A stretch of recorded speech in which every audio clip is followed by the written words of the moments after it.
Bom dia, bem-vindos ao quarto colóquio Investigação Crítica em Comunicação. A primeira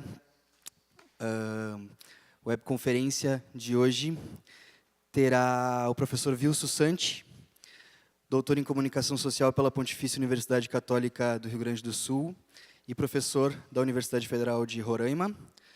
A professora Leila Baptaglin, doutora em Educação pela Universidade Federal de Santa Maria, professora da Universidade Federal de Roraima, e a professora Lisiane Aguiar, doutora em Comunicação e Informação pela Universidade Federal do Rio Grande do Sul e professora também da Universidade Federal de Roraima.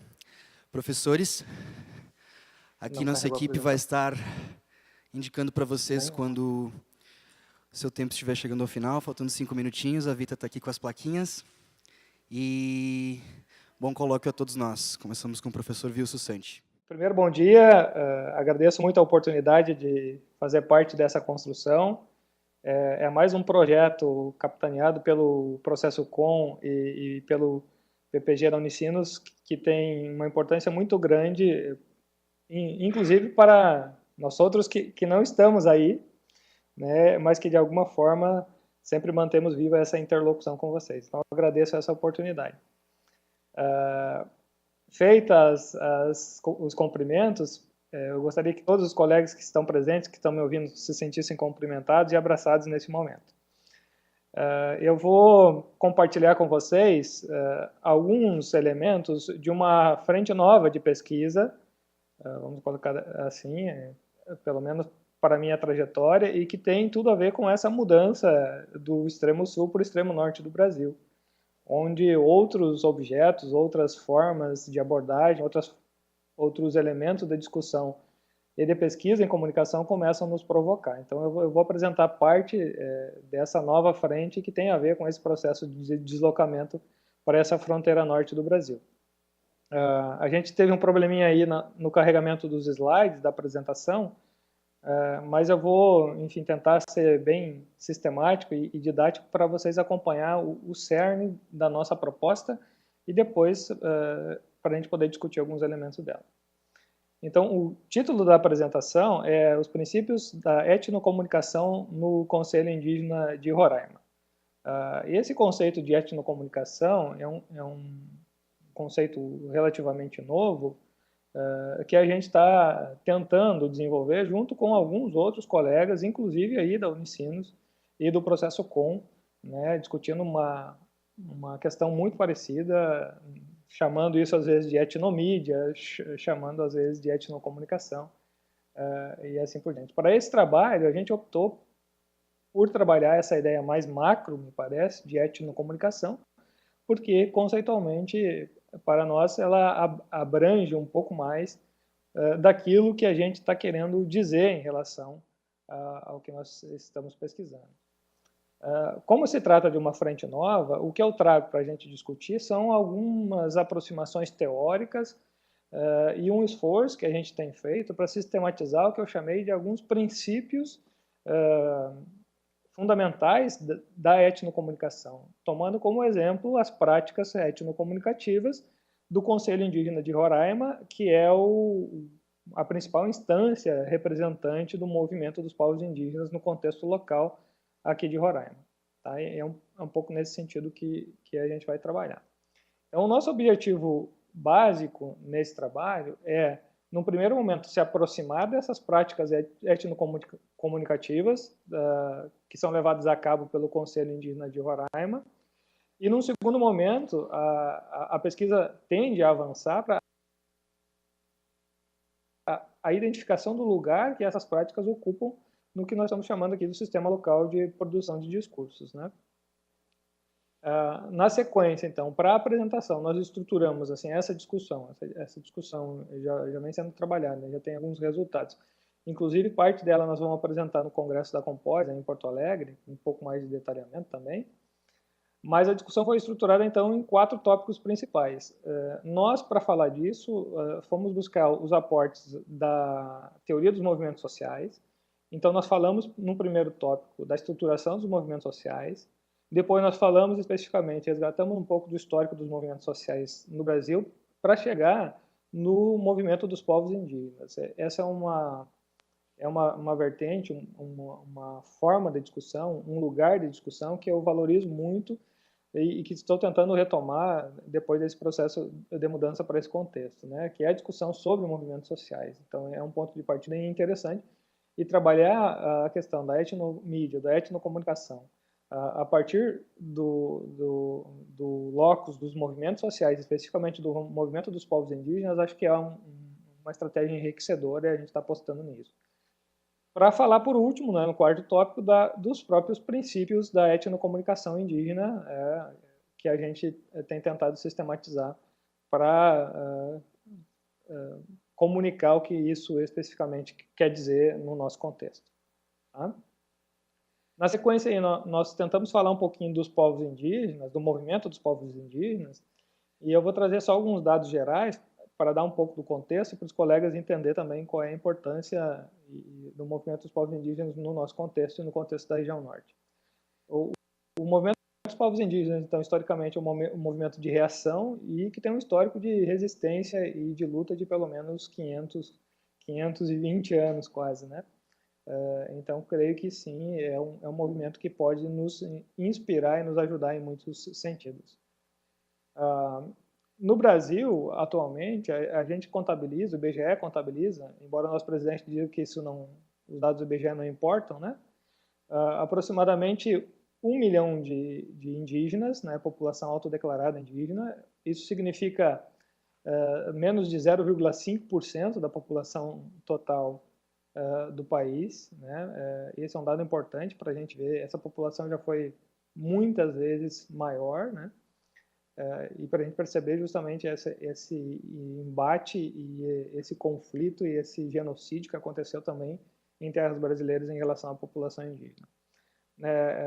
Mais de 300 povos são identificados, né, aldeamentos ou povos, aproximadamente 721 terras indígenas em diferentes processos em fase de processo demarcatório. Isso é uma outra discussão, é uma outra discussão muito complicada que a gente precisa prestar um pouquinho de atenção, né?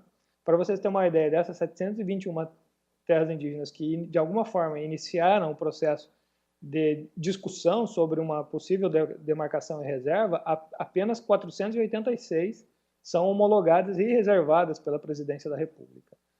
Menos de 500, né? E ainda tem gente com a cara de pau de dizer que o movimento indígena é o maior latifundiário desse país, né? Esse é um absurdo, um argumento descabido, né? E para vocês verem que menos de 500 terras indígenas, claro, com uma extensão territorial considerável, mas nem perto nem do que está sendo reivindicado formalmente pelos indígenas, que é pelo menos o dobro disso. Tá?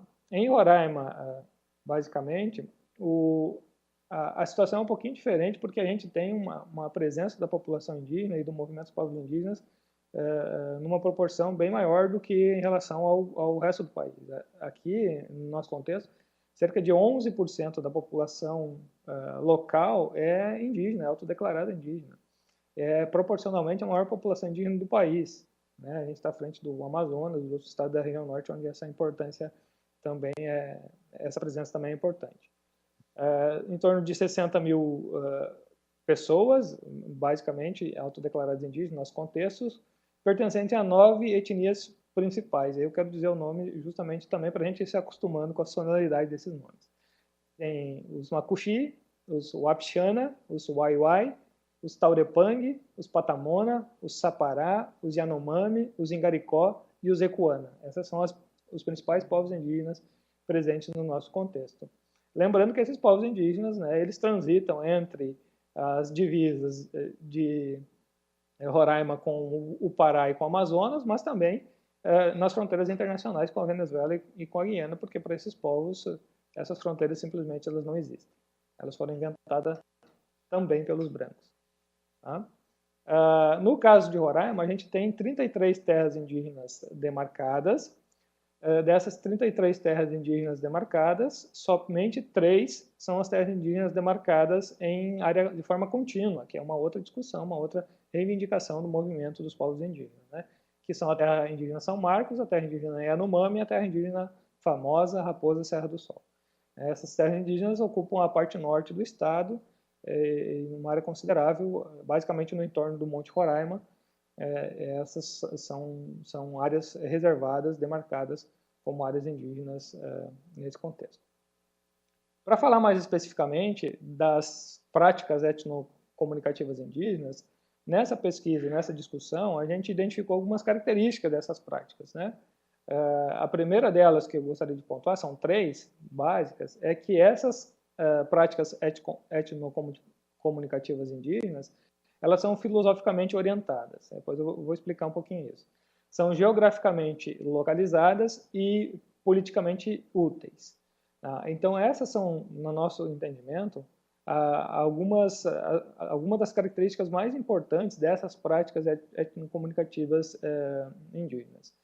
Me parece que, nesse contexto, com essas características, mobilizando essas características e deixando essas características evidentes, a gente tem, na etnocomunicação indígena, eu diria assim, uma comunicação, uma estratégia de comunicação, uma comunicação mesmo mais honesta, no sentido de dizer, olha, sim, comunicar para a gente não faz sentido sem uma orientação filosófica, não faz sentido sem uma localização territorial, porque a questão territorial é importante para a nossa Constituição, a Constituição do nosso movimento, e não faz sentido se a gente não discutir politicamente essas questões comunicacionais, porque sim, fazer comunicação para os povos indígenas também é um ato político de se tornar visível, de tentar tornar visível e ocupar um espaço nesse espectro de visibilidade, e contrapondo essa estratégia de invisibilização ao longo desses 500 anos. Professor, o senhor Oi? tem 5 minutos. Tá bem, estou chegando já na... Obrigada. Beleza. Para falar dos princípios da etnocomunicação, eu só gostaria, então, de citá-los rapidamente aqui para vocês. O que a gente tem chamado desses princípios da etnocomunicação são 3 princípios básicos. O primeiro deles, a etnicidade como componente essencial, né? A etnicidade tem a ver com a própria constituição do movimento, quer dizer, a questão étnica está no centro da discussão da etnocomunicação indígena, tá? A questão da territorialidade como elemento regulador, aquilo que eu dizia antes, não faz sentido comunicar sem esse aporte, sem esse vínculo com o território, e claro que numa concepção ampla do que é território, não é só uma questão física. E também, por último, o outro princípio, a questão do reconhecimento como fim primeiro e último, né? Não só como fim último, mas como fim primeiro e último, para justamente contrapor essa estratégia de invisibilização, né? Detalhando um pouquinho o que a gente chama de etnicidade, né, como elemento, como componente essencial, essa discussão, ela vem, o aporte que a gente busca é a partir das próprias discussões de etnicidade e etnogênese, que vem da antropologia. Um dos autores que a gente cita é o Bartolomé.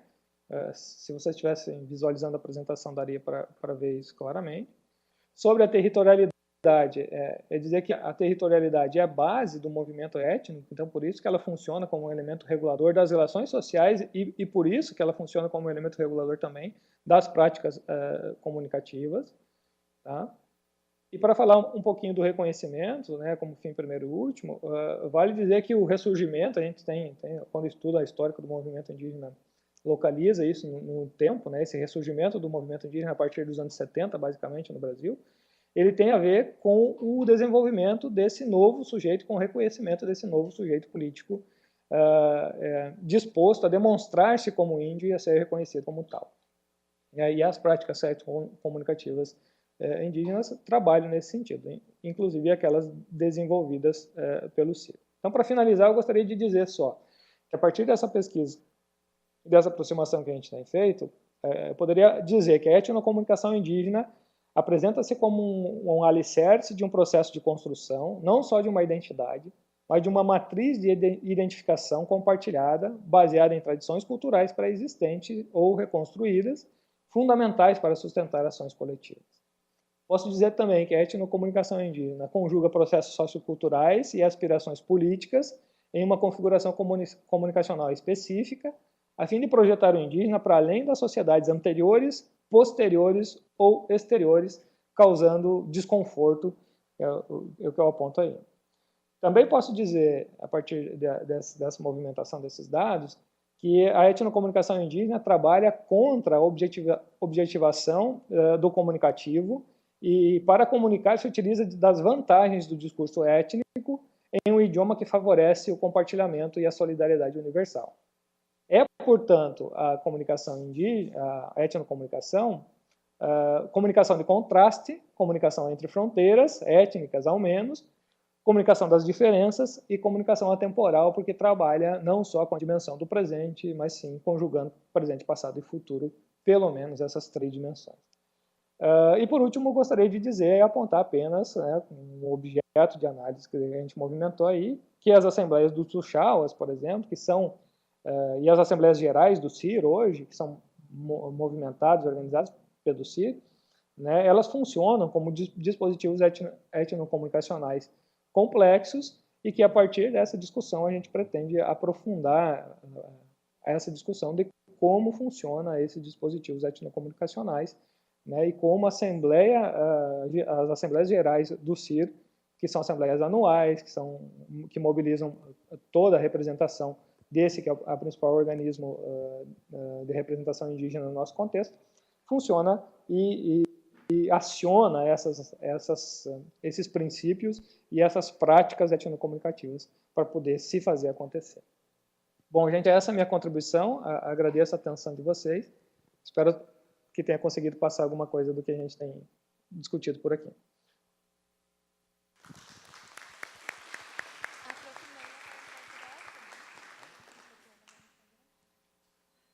Muito obrigado, professor. Ok.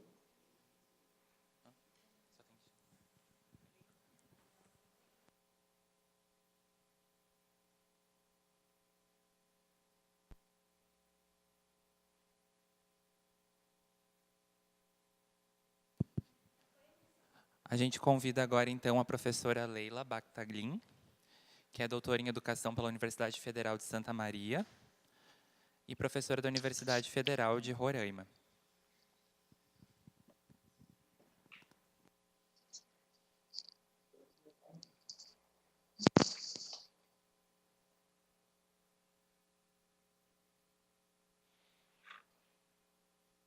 Oi.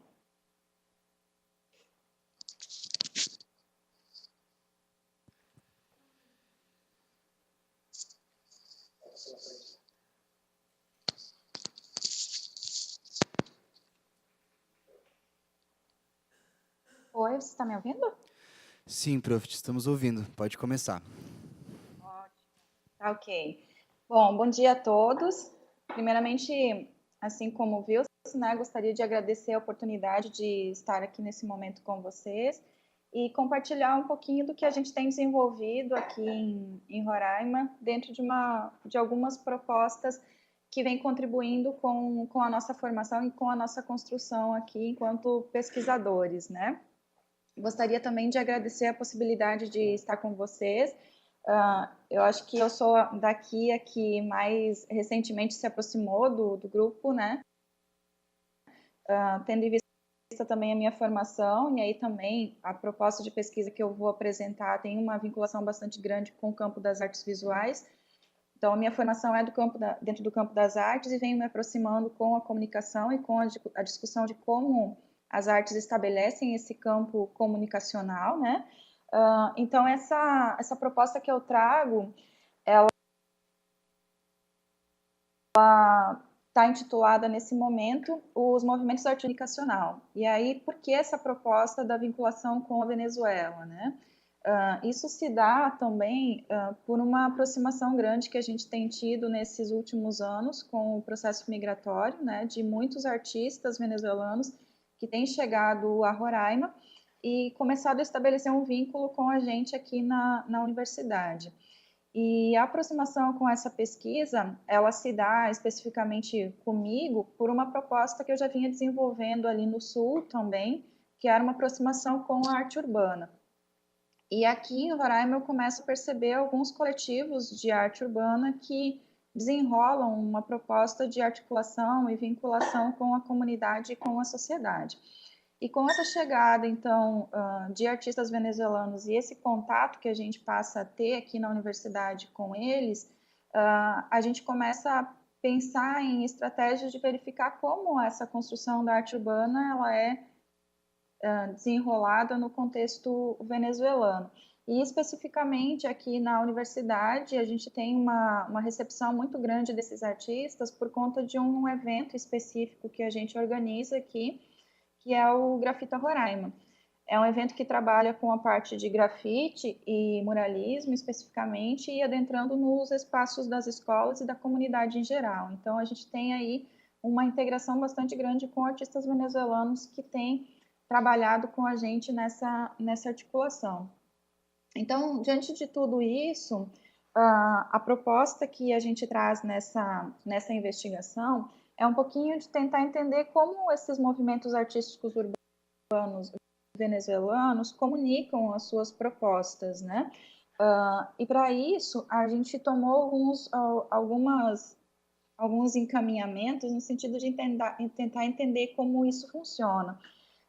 Primeiramente, a gente buscou investigar essa proposta dos movimentos de arte urbana da América Latina, que é uma proposta bastante inovadora e bastante ousada, no sentido de uma vinculação grande com os movimentos sociais também, como movimento artístico, né, com uma proposta de luta e reivindicação de valores e de construções.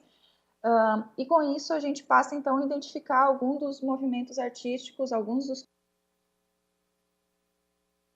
coletivos artísticos venezuelanos, partindo do pressuposto da proposta de aproximar um pouquinho os coletivos que a gente já tinha contato e, com isso, fazer uma ampliação dessa proposta para outros coletivos também. Com isso, então, observar esse processo de construção comunicativa que eles têm e acompanhar a estrutura comunicacional que é desenvolvida por eles dentro desses coletivos. E, com isso, então, verificar as relações de poder estabelecidas na comunicação artística apresentada pelos coletivos, né? Para isso, então, a gente parte de um momento de investigação, onde a gente ficou um período em Caracas, e, nesse momento, a gente passou a entrar em contato com alguns coletivos, alguns os quais a gente já tinha contato com alguns integrantes, e nessa investigação a gente optou por trabalhar com 3 coletivos. A gente lista e elenca aqui nessa pesquisa o nome de vários coletivos que existem, principalmente na Grande Caracas, né? Mas a gente sabe que existem muitos coletivos de arte urbana, e aqui o que a gente quis trazer é uma pincelada, né? Um pouquinho do que esses 3 coletivos vêm trabalhando dentro da proposta da arte urbana. Então, esses coletivos são Mural Eja, Urbano Aborígene e o Casa La Tribo, que são 3 coletivos bastante consolidados já e que vêm desenvolvendo propostas de construção artística urbana em vários setores e em vários territórios venezuelanos, tá? A gente, a princípio, entrou em contato com esses artistas nessa ida a Caracas e, posteriormente, a gente fez uma investigação nas redes sociais no sentido de entender o que eles estavam produzindo em relação à sua construção artística. E, com isso, a gente estabeleceu um questionário simples no sentido de entender como que era esse processo de elaboração e de construção dos coletivos. Então, nesse momento, fizeram parte dessa investigação 7 artistas destes 3 coletivos, né? A partir disso, então, a gente passa a fazer um processo de análise dessas narrativas escritas deles, mas também uma análise das narrativas visuais apresentadas por esses coletivos a partir das imagens que estão disponibilizadas nas redes sociais. Então, a gente constrói um corpus de análise a partir de algumas categorias de investigação, no sentido de perceber algumas conceituações teóricas que a gente pode estar aprofundando. No entanto, para entender essa vinculação, a gente parte de algumas questões mais conceituais também, tentando entender um pouquinho essa situação econômica que a Venezuela tem passado e quais as implicações disso para o contexto de produção artística, né? A questão da valorização cultural nas diferentes locais da América Latina e isso não só na América do Sul, mas na América Latina como um todo, no sentido de perceber como que isso vem sendo construído e valorizado no sentido de uma produção artística urbana e como isso repercute nas redes sociais e na mídia como um todo, né? Discutindo um pouquinho da questão da arte urbana, e aí a arte urbana fazendo um aprofundamento maior na questão do grafite e do muralismo. Por que do muralismo? O muralismo ele tem um desenvolvimento maior dentro dos coletivos de arte urbana venezuelanos do que dos coletivos de arte urbana aqui de Roraima. Aqui em Roraima a gente trabalha mais com grafite e nos coletivos de arte urbana venezuelanos tem uma interlocução maior com o muralismo. Então a gente tenta fazer aqui, tenta trazer uma aproximação dessas duas linguagens artísticas. E aí a gente começa a discutir um pouquinho o processo de educomunicação também, no sentido de entender como que é essa construção da arte urbana adentra o espaço educativo e como é construída como uma proposta educomunicacional. Para isso também, a gente tem trabalhado numa proposta, e aí sim é uma proposta que eu venho desenrolando há um tempo, que é de entendimento desse circuito da arte urbana, como isso se constitui em termos de consolidação desse circuito e de como isso implica na construção e na valorização da arte urbana aqui no Brasil e em outros países da América Latina, né? Então esse circuito ele tem como uma proposta de aproximação com o circuito de cultura do Johnson. E aí aqui eu trago uma interlocução no sentido de entender alguns pontos que são essenciais dentro desse circuito. Basicamente, a produção artística, a produção poética, né, desses artistas urbanos, o processo de recepção, o processo de quem recebe essa produção artística, essa cultura vivida ou esse sujeito que faz esse processo de apropriação, e, consequentemente, a articulação com o financiamento, né? Quem está financiando, quem está apoiando essas ações de arte urbana.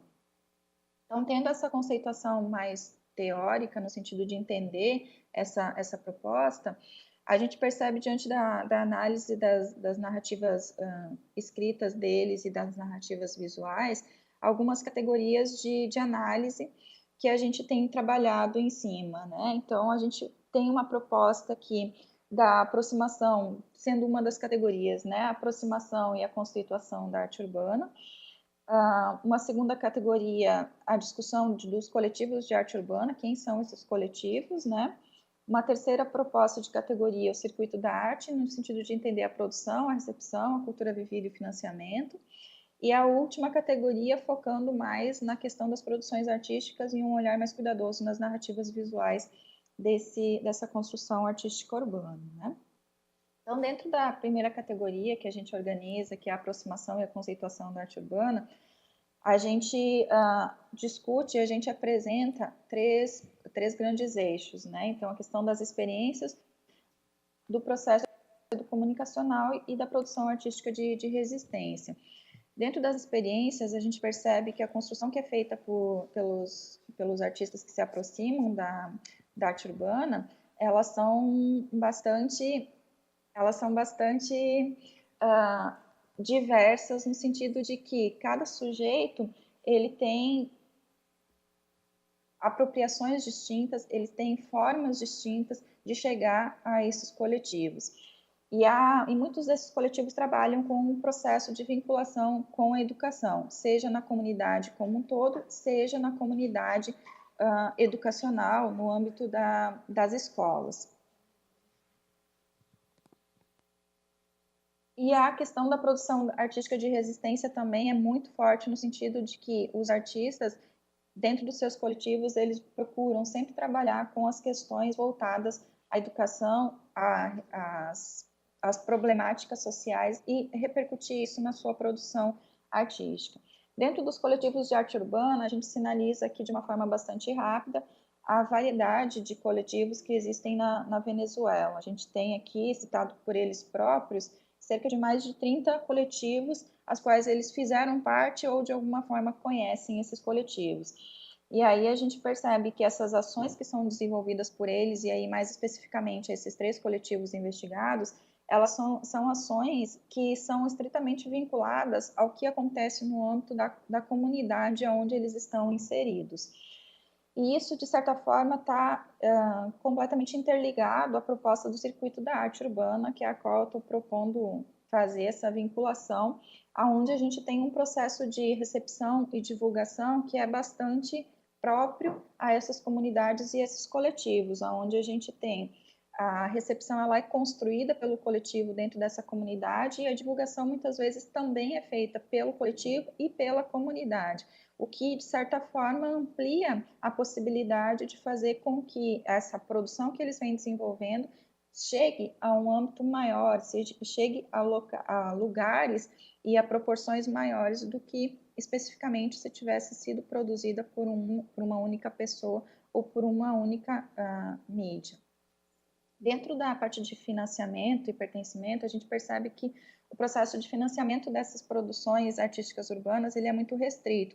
Muitos desses coletivos eles têm uma proposta de construção, da consolidação e de organização das suas próprias, da sua própria verba, né, da sua própria produção, e muitas vezes eles recebem apoio de próprios setores da comunidade que vêm auxiliando eles nessa construção. Mas não existe, em termos governamentais ou em termos de empresas particulares, um apoio efetivo e contínuo em relação a esse tipo de ação. Isso pode ser percebido tanto na Venezuela como no Brasil, né? Essa vinculação da arte urbana como um processo de recepção de financiamento é muito complexa ainda. E por último, então, a gente fala da questão das produções artísticas, vinculando uma importante discussão das territorialidades e das linguagens que são trabalhadas, né? Então, a aproximação desses coletivos com a comunidade e aí sim a construção de uma territorialidade em relação de âmbito de poder e de resistência consolidada naquele coletivo, o que se dá a partir, em termos de produção artística, e aí sim uma análise mais próxima com as narrativas visuais, com materiais bastante diversos. Aqui no Brasil a gente tem uma aproximação muito grande com o material spray.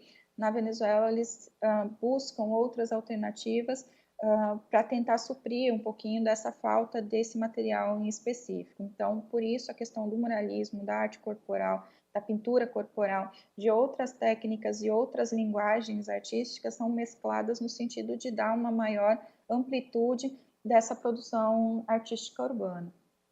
Então, de uma forma bem rápida, né, que é o tempo que a gente tem, não dá para a gente desenvolver todas as questões que a gente tem pontuado aqui, mas de uma forma bastante ampla, o que a gente percebe é que há uma riqueza muito grande em termos de elementos artísticos que são construídos por esse processo desses coletivos de arte urbana, e essa articulação tem um resultado bastante grande em termos de recepção pela comunidade e de apropriação pelo social em relação ao que se tem a essa construção. Então, de uma forma ampla, eu agradeço a vocês, né, aqui algumas referências que eu trago para a gente discutir em relação a essa proposta, mas fica para a gente conversar um pouquinho depois sobre algumas pontuações que vocês fizerem sobre a apresentação. Muito obrigado e até daqui a pouquinho, então. Passo para a professora Lisiane agora. Muito obrigado, professora Leila. Bem-vinda, professora Lisiane Aguiar, que vai dar sequência a essa mesa. Olá, pessoal. Uma alegria estar de novo com vocês. Mais um ano junto com o Processo Com, apresentando nesse congresso de crítica que é tão importante, esse pensamento crítico em relação à investigação. Eu estou aqui em Boa Vista faz um ano e está sendo um ano incrível, de muito aprendizado, de muitas experiências.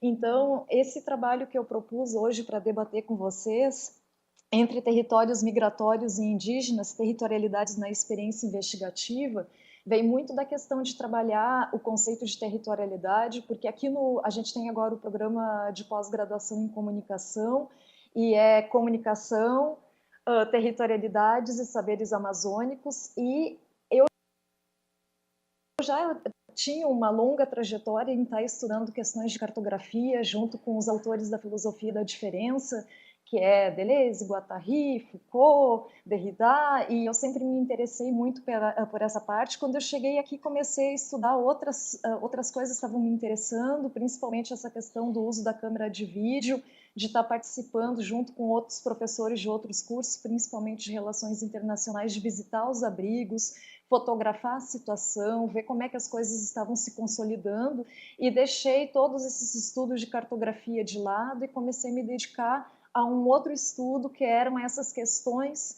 que estavam afetando, por a gente estar aqui na fronteira com a Venezuela, estar na fronteira com a Guiana, e isso começou a despertar muito mais o meu interesse. Mas no início desse ano eu comecei a participar muito do mestrado em sociedades de fronteira que tem aqui, que é do Centro de Ciências Humanas e Sociais, e lá eles também fazem um debate sobre questões de territorialidade. Eu me aproximei bastante de uma professora chamada Franci, que ela é das Ciências Sociais, e a gente começou a debater juntas algumas questões sobre os índios Uarau. Qual é a especificidade dos índios Uarau, que daí eu trago para essa discussão sobre migração e questões indígenas, que me parece muito pertinente. Os índios imigrantes ou imigrantes índios? Então, a gente começou a pensar a necessidade de problematizar o território para políticas migratórias indigenistas. O que isso significa? O Uarau, diferente de outros contextos, outros estudos sobre relações indígenas que estão num território e querem permanecer nesse território, lutar pela terra e lutar pela cultura que tem desenvolvido, os Uarau, eles apresentam uma problematização completamente diferenciada, que eles são índios mochileiros, eles são índios nômades, eles são índios que estão sempre em circulação. Então, a grande questão que a gente começou de forma crítica a debater é que, com essa vinda deles da Venezuela aqui para Boa Vista, trouxe à tona um expressivo desafio às políticas de direitos humanos. O que isso significa? As condições precárias das famílias acampadas, elas chamaram a atenção das autoridades locais, mas na época, quando eles começaram a chegar aqui, ninguém sabia muito bem como proceder. Quem haveria de acolher os Uarau? O cuidado para essas pessoas seria a alçada da prefeitura, seria do governo estadual, do Ministério das Relações Exteriores, da FUNAI, dos movimentos indígenas, do Alto Comissariado da ONU para Refugiados. Então, o que aconteceu? Um curto-circuito no sistema político, no sistema de políticas públicas, né?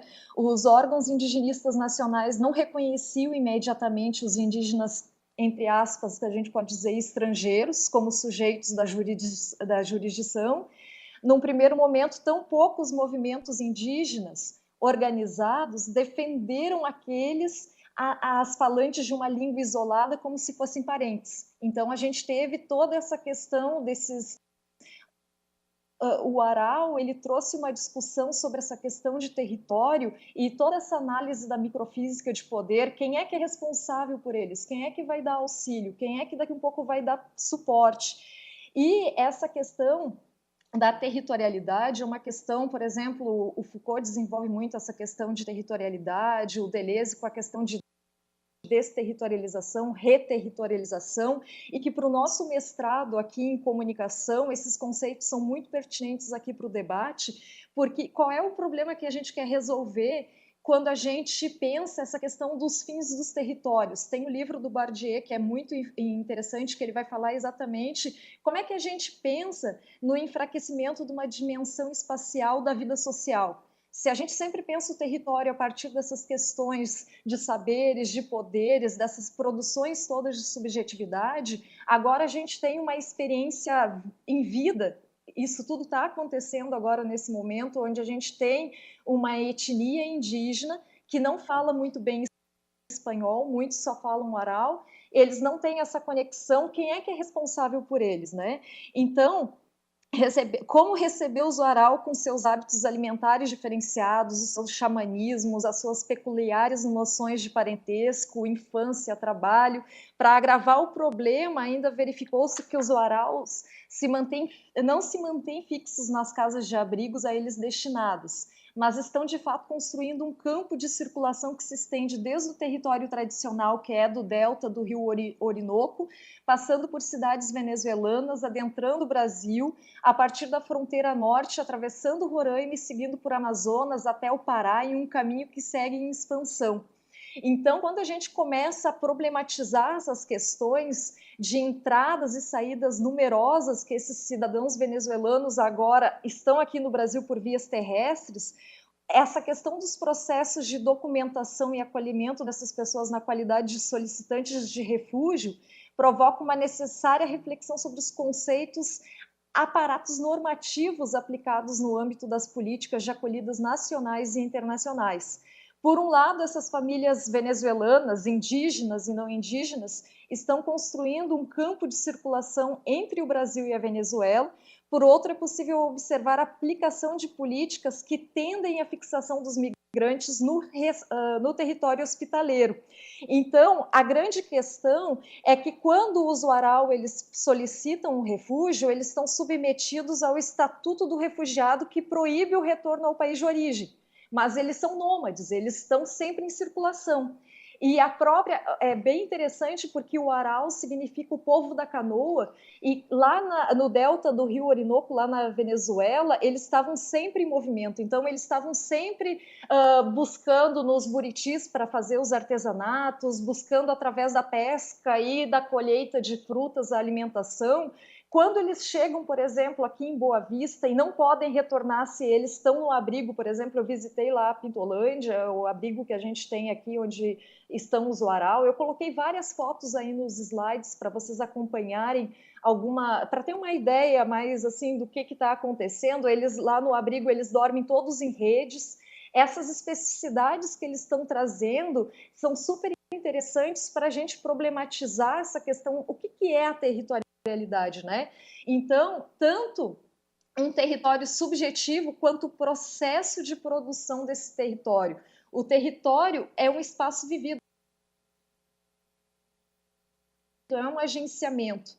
Descobrir essa territorialidade a partir deles é a grande problematização que a gente tem que fazer para os meios de comunicação. Então, a gente, enquanto um programa de comunicação, trabalhando comunicação, territorialidades e saberes amazônicos, a gente pode desenvolver de forma crítica, não só, por exemplo, com esses autores que daqui a um pouco eu já tenho uma certa familiaridade, que problematizam as questões de desterritorialização e reterritorialização a partir dessa perspectiva do Uarau, mas a gente consegue também traçar algumas alternativas de pesquisa para pensar elas no campo da comunicação.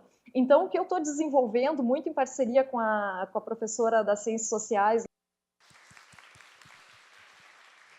é fazer um mapeamento das formas de acolhimento institucional, entrevista com esses responsáveis, entrevistas com os indígenas Uarau, homens, mulheres e liderança, oficinas com as lideranças indígenas e com as autoridades locais, estaduais, municipais e entidades não governamentais, elaboração de propostas para recomendação de políticas públicas, incluindo possíveis ações e políticas migratórias no âmbito do Conselho Nacional de Imigração.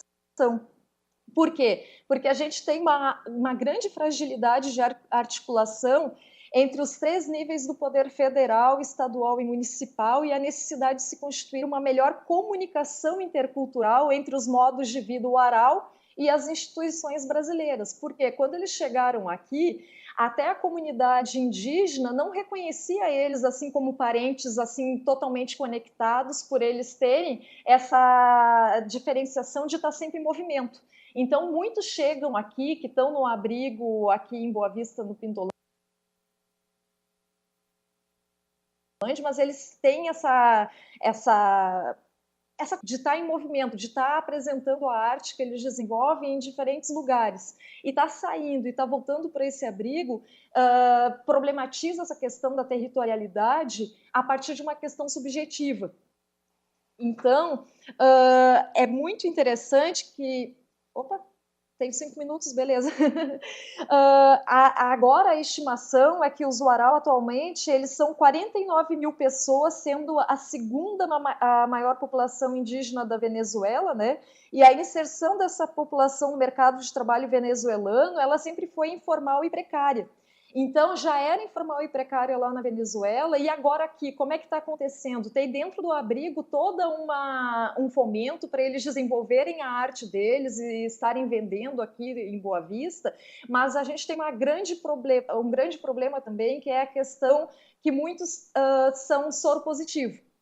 Então, isso também dificulta a circulação deles aqui em Boa Vista, e a aceitação por outros parentes indígenas aqui, porque essa é uma questão da gente estar discutindo, que muitos, por estar nessa circulação, muitos são vítimas de HIV e que estão passando por esse problema tão complicado. Então, para finalizar, é tanta coisa aqui que eu tinha organizado, mas...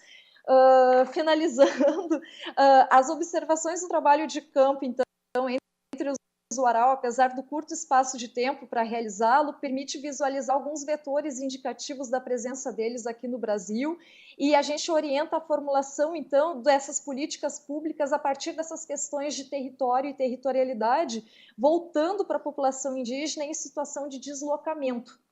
Por se tratar de um grupo diferenciado, seja do ponto de vista étnico, demográfico e social, os Warao apresentam vulnerabilidades não encontradas em outros grupos de imigrantes mais recentes, como, por exemplo, os haitianos, que também se deslocam para o Brasil, tendo como porta de entrada o norte do país.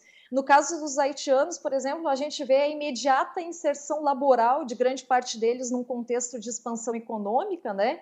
Mas com relação à imigração dos Warao, o contexto é outro. Seja pela sua especificidade étnica, que reduz as possibilidades de inserção laboral no mercado de trabalho em razão das qualificações exigidas, não condizente com a sua cultura e também pelas diferentes perspectivas mencionadas por eles em relação à possível permanência de curto e longo prazo aqui no Brasil, né?